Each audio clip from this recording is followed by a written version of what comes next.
ओम शांति। आज हम एक बहुत गहरे और जीवन बदलने वाली मुरली पॉइंट्स पर मनन चिंतन करेंगे। बाप दादा हमें सिखा रहे हैं, संतुष्ट आत्मा बनो। संतुष्टता का अर्थ यह नहीं कि बाहर सब कुछ परफेक्ट हो। संतुष्टता का अर्थ है अंदर से भी मैं पूर्ण हूँ, मुझे सब कुछ प्राप्त है। क्योंकि जो कुछ भी चाहिए वह सब परमात्मा बाप से मिल चुका है। जैसे एक व्यक्ति जिसके पास सब कुछ होता है वह बार बार नहीं मांगता, वैसे ही जो आत्मा सर्व खजानों से भरपूर है वह सदा संतुष्ट रहती है। लेकिन हम संतुष्ट क्यों नहीं रहते हैं? क्योंकि हमारे मन में बार बार क्यों, क्या, कैसे आते ही रहते। मेरे साथ ऐसा क्यों हुआ, वो मुझसे बेहतर क्यों है, और यही प्रश्न हमारी शांति छीन लेते हैं। बाप दादा कहते हैं 3 बातों को याद करो। मैं आत्मा हूँ, परमात्मा मेरा बाप है और बाकी सब कुछ ड्रामा है। अंदर ये 3 बातें याद रहे तो कोई भी परिस्थिति हमें हिला नहीं सकती। बाबा एक सुंदर उदाहरण देते हैं। बाबा कहते हैं ये सारी परिस्थितियाँ ऐसे हैं जैसे हम कोई कार्टून देख रहे हैं।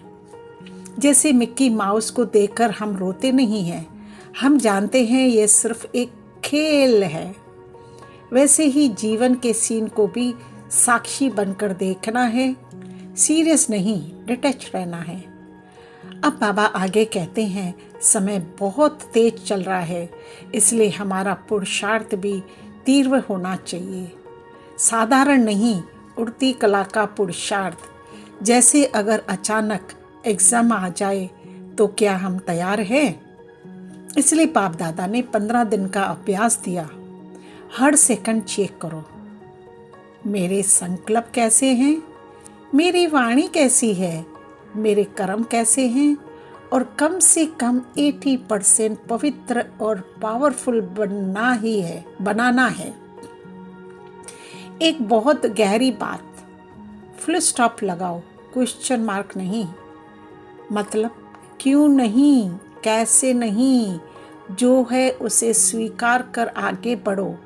और जब हम बाप का हाथ पकड़ लेते हैं तो जीवन बहुत हल्का हो जाता है।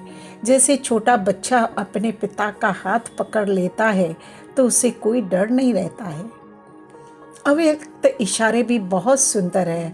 अगर कोई हमें गलत व्यवहार करता है तो हमें क्या करना है?